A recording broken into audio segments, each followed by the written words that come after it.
گانے باجے کرتے ہیں، طرح طرح کے گناہ کے کام کرتے رہتے ہیں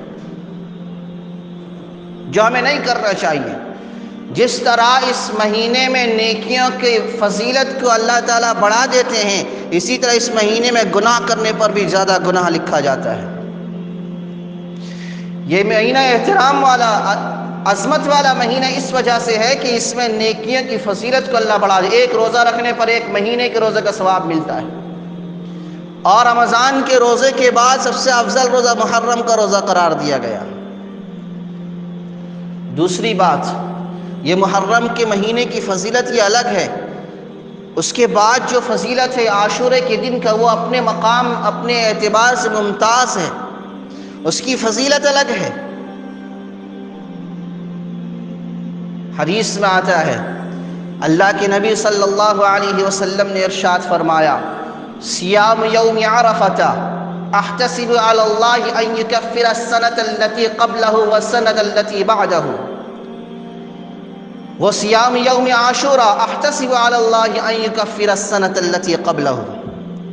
حضرت نبی کریم صلی اللہ علیہ وسلم نے ارشاد فرمایا کہ جو عرفہ کے دن کا روزہ رکھتا ہے، یعنی 9 ذی الحجہ کا روزہ رکھتا ہے، اللہ کے نبی نے فرمایا میں امید کرتا ہوں کہ اللہ تبارک و تعالیٰ اس کے اگلے پچھلے 1 سال کے گناہ کو بخش دیں گے۔ 1 سال کے گناہ کو بخش دیں گے۔ کس پر؟ عرفہ کے دن، 9 ذی الحجہ کے دن روزہ رکھنے کا یہ ثواب ہے۔ اور فرمایا وصیام یوم عاشوراء احتسب علی اللہ ان یکفر السنۃ التي قبلہ۔ اللہ کے نبی نے فرمایا جس نے عاشوراء کے دن کا روزہ رکھا، 10 محرم کا روزہ رکھا، میں امید کرتا ہوں اللہ اس کے پچھلے سال کے گناہوں کو بخش دے گا۔ اللہ اس کے پچھلے 1 سال کے گناہوں کو معاف کر دے گا، بخش دے گا۔ کتنی بڑی فضیلت ہے عاشوراء کے دن کے روزے کی، 10 محرم کے روزے کی کتنی بڑی فضیلت ہے۔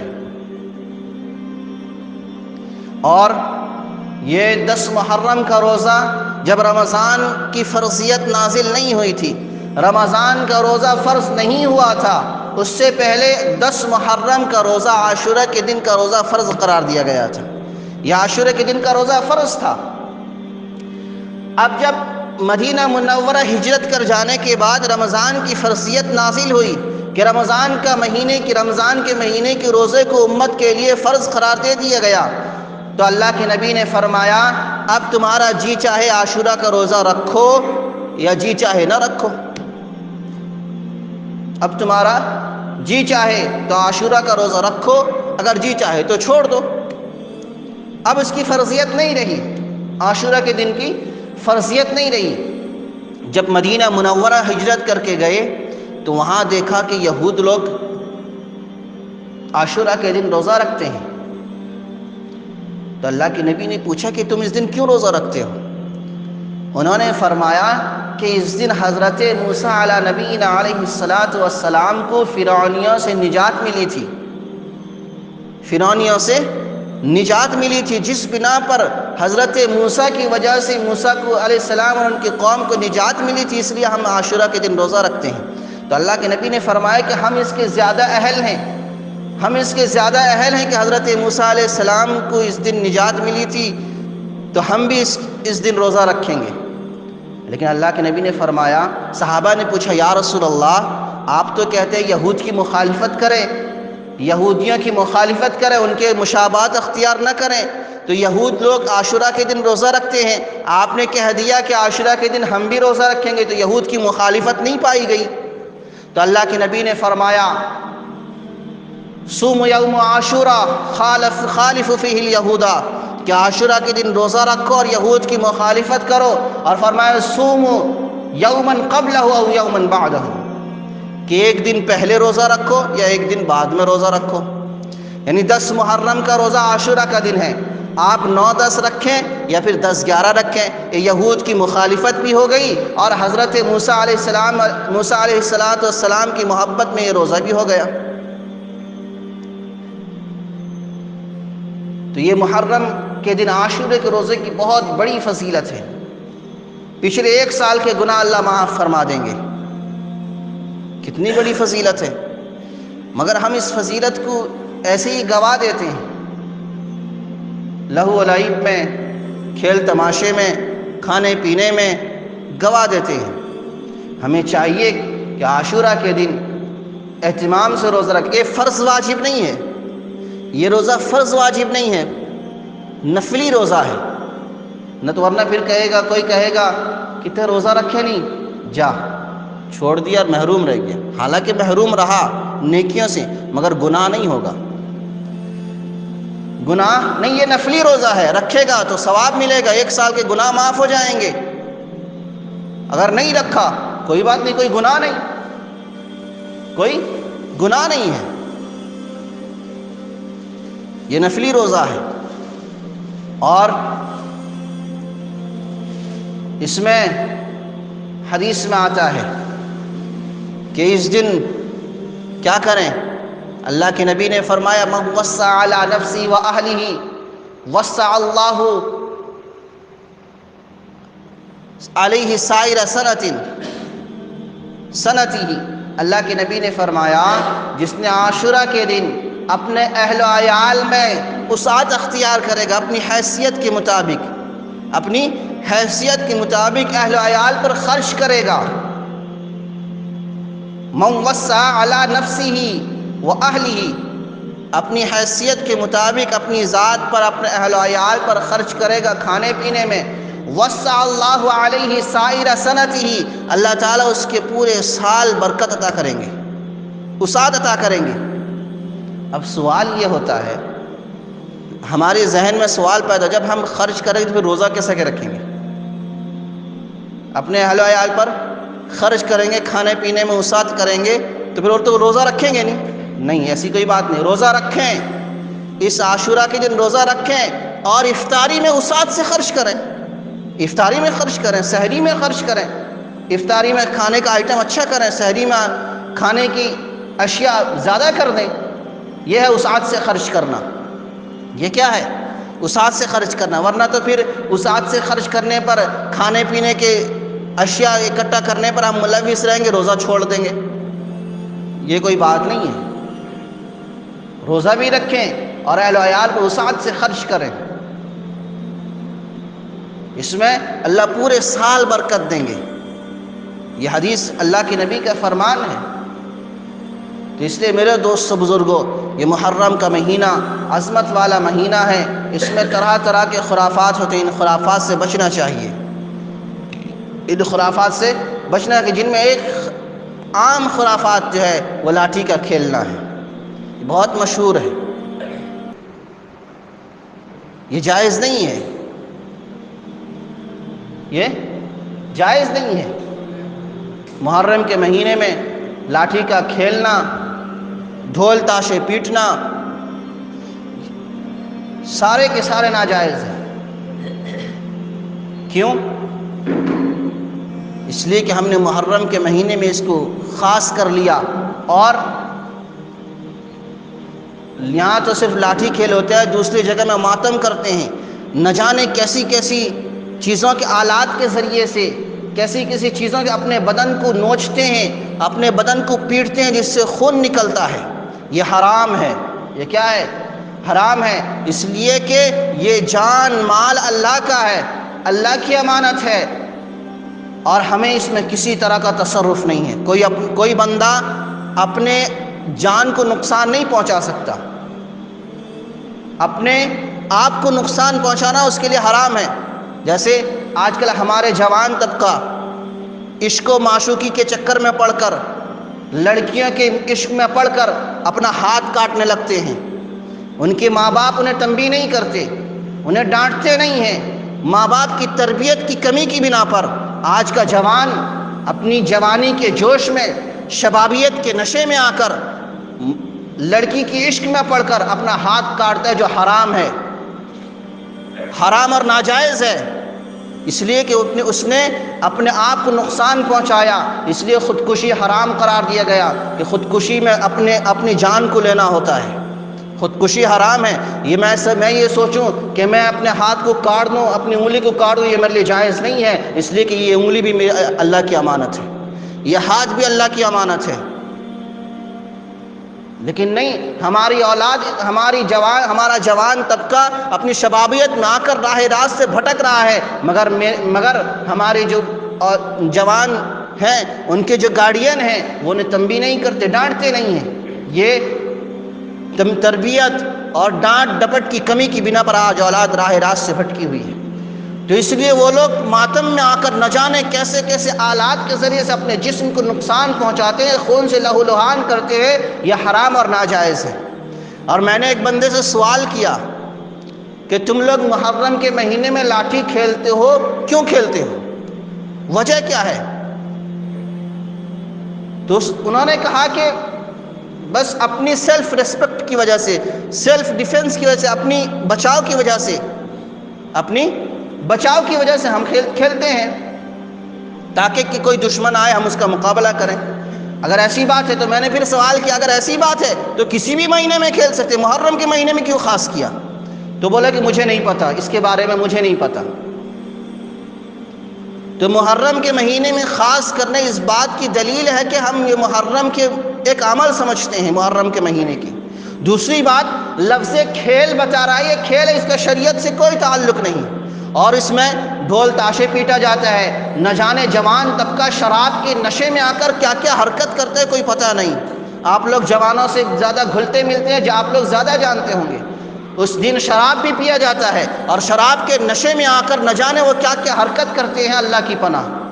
شراب کا پینا حرام ہے، لیکن مسلمان اس سے بچتا نہیں ہے۔ اور یاد رکھیں، جو شراب پیے گا اللہ اس سے سجدے کو چھین لے گا، نماز کی توفیق چھین لے گا، مگر نہیں، ہم اس سے بچتے نہیں ہیں۔ اور یاد رکھیں، وہ تو کھیل کھیلنا وہ الگ چیز ہے، جتنے لوگ اس میں شریک ہو کے دیکھ رہے ہیں وہ بھی گناہگار ہوں گے، اس میں شامل ہوں گے، جرم میں شامل ہوں گے۔ وجہ کیا ہے؟ اللہ کے نبی کا فرمان ہے، اللہ کے نبی نے فرمایا جس نے کسی نیکی کے کام کو ایجاد کیا، شروع کیا، جتنے لوگ اس نیکی کے کام کو کریں گے ان ساروں کا ثواب اس شروع کرنے والے کو ملے گا، اور جس نے کسی برائی کے کام کو ایجاد کیا، شروع کیا، پھیلایا، جتنے لوگ اس برائی پر عمل کریں گے ان ساروں کا گناہ اس ایجاد کرنے والے، شروع کرنے والے، پھیلانے والے پر ملے گا، مگر ان کے گناہ میں کچھ کم نہیں کیا جائے گا، سارا کا سارا اس کو ملے گا، وہ بھی گناہگار، یہ بھی گناہگار۔ اسی طرح جیسے لوگ اپنے موبائل کے اسٹیٹس میں گانا وغیرہ رکھ دیتے ہیں، میوزک رکھ دیتے ہیں، تو یہ بھی یاد رکھیں وہ خود رکھا، سن کے رکھا ہے، وہ سنا گناہگار ہوا، اس کے اسٹیٹس کو جتنے لوگ سنیں گے، دیکھیں گے، وہ سارے گناہگار ہوں گے، اور ان کے گناہ کا ثمرہ اس کو بھگتنا پڑے گا، ان کا گناہ بھی اسے ملے گا، رکھنے والے کو ملے گا۔ اس لیے اپنے موبائل کا استعمال صحیح کریں۔ اگر اپنے اسٹیٹس میں رکھنا ہے تو کوئی دینی پیغام رکھیں، کوئی اچھی بات رکھیں۔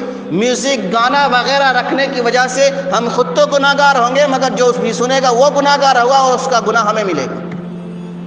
تو اس لیے لاٹھی کھیل میں لہو و لعب ہوتا ہے، اس میں وہ خود گناہ میں ملوث ہوتے ہیں، جتنے لوگ اس میں شریک ہو کے دیکھیں گے وہ سب بھی گناہگار ہوں گے۔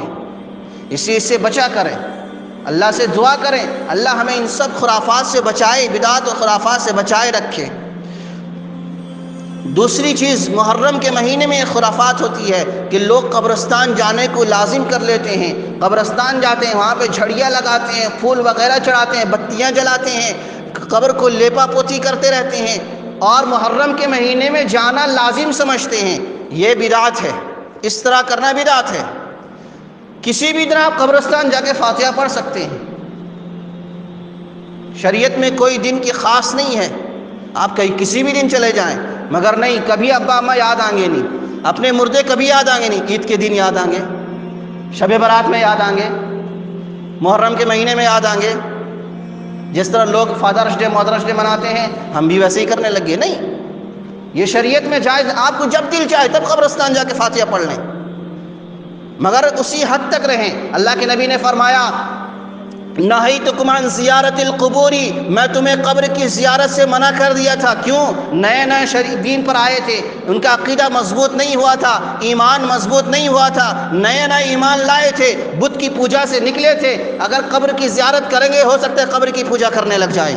اس لیے اللہ کے نہیتکم عن زیارت القبور، قبر کی زیارت سے میں منع کر دیا تھا۔ پھر جب عقیدہ مضبوط ہو گیا، ایمان کامل ہو گیا، مضبوط ہو گیا، اللہ کے نبی نے فرمایا فزوروها، اب قبر کی زیارت کرو۔ کیوں؟ ماتم کرنے کے لیے، پھول چڑھانے کے لیے، دیگیں چڑھانے کے لیے، قبر کا طواف کرنے کے لیے، قبر کو سجدہ کرنے کے لیے نہیں۔ فرمایا فإنها تذکر الموت او قال تذکر الآخرہ، اس لیے کہ اس سے تمہارے مردے یاد آئیں گے، تمہاری آخرت کی یاد تازہ ہوگی، اس لیے قبر کی زیارت کرنے کو کہا کہ اس سے مردوں کی یاد آئے گی، میرے ابا یاد آئیں گے، اماں یاد آئیں گے، میری خود موت یاد ہے کہ مجھے بھی جانا ہے، آخرت کی یاد تازہ ہوگی، اس لیے قبر کی زیارت کرنے کہا۔ لیکن نہیں، آج ہم کیا کرتے ہیں؟ قبر کی زیارت کرنے جاتے ہیں، وہاں فاتحہ پڑھتے ہیں، وہاں سجدہ کرتے ہیں، نماز پڑھتے ہیں، قبر والے سے مانگتے ہیں، یہ سارا کا سارا ناجائز اور شرک ہے، اس سے بچنا چاہیے۔ اس لیے شریعت میں قبر کی زیارت کے لیے کوئی خاص دن متعین نہیں، آپ جب چاہے جائیں، جا کے سورہ فاتحہ پڑھ لیں، قل هو اللہ احد شریف پڑھ لیں، قرآن کی آیت پڑھ لیں اور پڑھ کے کہ اللہ اس کا ثواب میرے مرحومین کو پہنچا دے، اللہ پہنچا دے گا۔ اور ضروری نہیں قبر پر جا کے ہی پڑھیں، آپ یہیں سے بھی پڑھ کے پہنچائیں گے، پہنچ جائے گا، گھر سے بیٹھ کے پڑھ کے پہنچائیں گے، پہنچ جائے گا، راستے سے کوئی تکلیف دہ چیز کو ہٹا دیے، اللہ اس کا ثواب میرے ابا کو پہنچا دے، پہنچ جائے گا۔ ایصال ثواب بہت آسان ہے، نوافل 2 رکعت نفل پڑھے، اللہ اس کا ثواب میرے ابا اماں کو پہنچا دے، پہنچ جائے گا، کوئی مشکل نہیں ہے۔ لیکن نہیں، ہم نے ایک محرم کے مہینے میں، شب برات میں، عید کے دن خاص بنا لیا کہ جانا لازم، اور نئی جگہ عید ہوگا نہیں، نئی جگہ محرم کا مہینہ ہوگا نہیں، یہ بالکل بدعت اور خرافات والی بات ہے۔ دوسری بات، محرم کے مہینے لوگ نوحہ کرتے ہیں، روتے ہیں، چیختے ہیں، چلاتے ہیں، یہ نوحہ کرنا جائز نہیں ہے۔ اگر مصیبت آئی، پریشانی آئی، غم ہے، آنکھ سے آنسو ٹپک گئے، فطری چیز ہے، لیکن محرم کے مہینے میں چیخنا، چلانا، نوحہ کرنا، ماتم کرنا، گریبان چاک کرنا، یہ شریعت میں ناجائز ہے۔ جیسے آج کل ہمارے اندر بھی یہ صفت پیدا ہو گئی ہے، ہمارے اندر کسی کی میت ہوتی ہے، ہمارے گھر میں کسی کا انتقال ہوتا ہے تو عورتیں بالکل بنا کر روتی ہیں، گاگا کر روتی ہیں، آواز سے، بلند آواز سے روتی ہیں، یہ شریعت میں جائز نہیں ہے۔ اس طرح نوحہ کرنا شریعت میں ناجائز ہے، ہمیں اس سے بچنا چاہیے۔ ٹھیک ہے، اب کسی کا انتقال ہو گیا، اپنا تھا، قریبی تھا، دل میں غم ہے، آنکھ میں آنسو آ گئی، اس حد تک ٹھیک ہے، مگر گاگا کر رونا، آوازیں بنا کر رونا، یہ شریعت میں جائز نہیں، اس سے بچنا چاہیے۔ یہ اچھے پڑھے لکھے گھروں میں بھی ایسا ہوتا ہے، کوئی روکتا نہیں، روکنے والا نہیں ہے، اس لیے ہمیں اس سے بچنا چاہیے، نوحہ کرنے سے بچنا چاہیے، چاہے وہ محرم کا دن ہو یا عام دن میں اگر کسی کا انتقال ہوگا، میت ہوگی، اس سے بھی بچنا چاہیے۔ تیسرا، محرم کو غم کا مہینہ قرار دینا، یہ کوئی غم کا مہینہ نہیں ہے، لوگ محرم کو غم کا مہینہ قرار دیتے ہیں، اور اس میں کیا کرتے ہیں، محرم کے مہینے میں لوگ شادی بیاہ کرنے کو ناپسند سمجھتے ہیں، اس میں منحوس سمجھتے ہیں، خاص کر محرم کے 10 دنوں میں۔ یہ اچھا پڑھا لکھا گھرانہ، دیندار گھرانہ بھی اس میں ملوث ہے، نماز کا پابند، روزے کا پابند، زکوٰۃ کا پابند، نیک کام کرنے والا، وہ بھی اس میں ملوث ہے کہ محرم کے 10 دنوں میں شادی بیاہ کرنے کو منع کرتا ہے، منحوس سمجھتے ہیں، جبکہ ہر دن کبھی بھی آپ شادی بیاہ کر سکتے ہیں۔ یہ کوئی غم کا مہینہ نہیں ہے، غم کس کے لیے ہے؟ غم، اللہ کے نبی نے فرمایا اگر 3 دن اگر کسی کا انتقال ہو جائے، 3 دن سے زیادہ ماتم کرنا، سوگ منانا ناجائز ہے۔ ہاں، اگر کسی کا شوہر فوت ہو گیا، وہ 4 مہینے 10 دن ماتم کر سکتی ہے، اس کے علاوہ کوئی بھی 3 دن سے زیادہ سوگ نہ منائے، یہ جائز نہیں ہے۔ لیکن نہیں، حضرت حسین کی شہادت کب ہوئی تھی؟ آج ہم محرم میں ماتم کرتے ہیں، غم کا مہینہ قرار دیتے ہیں، یہ شریعت میں جائز نہیں، کوئی غم کا مہینہ نہیں ہے۔ تیسرا، تعزیہ کر رہا، لوگ تعزیہ کرتے ہیں، یہ بھی جائز نہیں ہے۔ اللہ نے فرمایا اتعبدون ما تنحتون، کیا تم اس کی عبادت کرتے ہو جسے تم اپنے ہاتھ سے بناتے ہو؟ اس کی عبادت کرتے ہو؟ بہرحال ظاہر ہے تعزیہ کو ہم اپنے ہاتھ سے بناتے ہیں اور اس کی عبادت کرتے ہیں، اس کی پوجتے ہیں، اسے مرادیں مانگتے ہیں، یہ سارا کا سارا ناجائز ہے، منع ہے، اس سے بچنا چاہیے۔ اس لیے میرے دوست بزرگوں، جتنی باتیں کہی گئی، سنی گئی، اللہ سے دعا کریں کہ اللہ ہمیں اس پر عمل کرنے کی توفیق عطا فرمائے۔